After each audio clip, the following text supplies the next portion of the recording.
Thank you so much, Mr. Chair. And let me just pick up where my colleague from Tennessee left off. Director Cheatle, was the incident on July 13th due to DEI, or rather systemic failures in communication and potentially safety protocols? The incident on the 13th has nothing to do with DEI. The incident on the 13th has to do with a failure or a gap either in planning or communication. Thank you so much. In fact, I have a few articles that I will enter into the record once I wrap up that actually acknowledge a number of women specifically for their valor and their service, whether it's been in various levels of law enforcement. But, you know, I want to stick here for just a second, because earlier you had a conversation in which there was a discussion about training. And I want to talk about training, and I want to talk about the fact that there's been a little bit of dancing around as it relates to this being a suspicious person and this being a situation that was perceived to be a threat. And it seems as if there's a different analysis that takes place.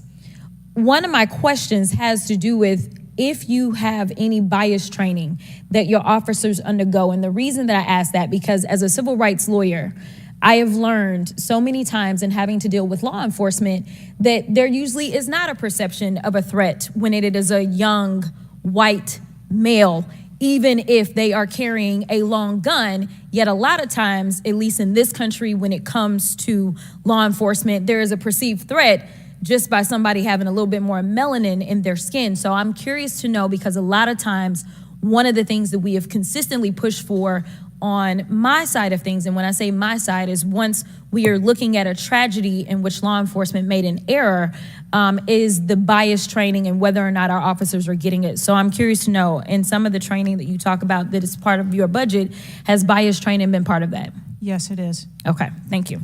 I know that today is a rough day, and on that day in Pennsylvania, it was a rough day. And the reality is that I understand it, and you may or may not know the answer to this question.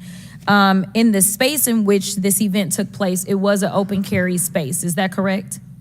That is correct. Okay. So I hail from the state of Texas, and interestingly enough, I was serving in the state house right after there was a mass shooting in El Paso. We had an opportunity to do right by our citizens in Texas, but we did not. Instead, they passed permitless carry. And what my colleagues kept trying to get you to answer, because we want to come up with solutions, we don't want to keep pointing the finger. And right now, you've got a bunch of fingers that are pointed at you. But our job is to solve problems for the American people. And to be perfectly honest, the numbers are clear. I think almost every major law enforcement agency come forward and say that they were against permitless carry because they said that their jobs would be made more difficult. Unfortunately, my colleagues on the other side of the aisle in the state of Texas decided that they would ignore those warnings, and they passed the law instead. And right after they passed that law, we ended up with Uvalde.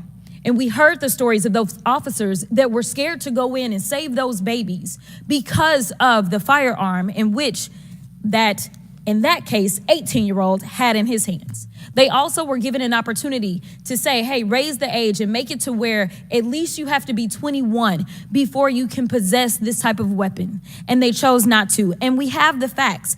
It shows, and I'll enter this into the record as well if there is no objection, deaths from firearms keep climbing in Texas decades after lawmakers began weakening gun regulations. That is from the Texas Tribune. Without objection, so ordered. Thank you so much. The last thing that I'm just going to make a point of saying is that we all care about this issue because we know that there has been a spike in violence, political violence in this country. Are you aware of the fact that the numbers are higher right now? Yes. Okay. In addition to that, and I'm going to point a little blame at ourselves, because right now you got all the fingers pointed at you. But the reality is that we have a number of congressional members that are consistently engaging in violent rhetoric, and it needs to be toned down. The reality is that people are listening and they're paying attention, but unfortunately, another thing that is happening because we're not getting answers from you today is the conspiracy theories. They have already began. Have you heard of any of the conspiracies? Yes. Okay.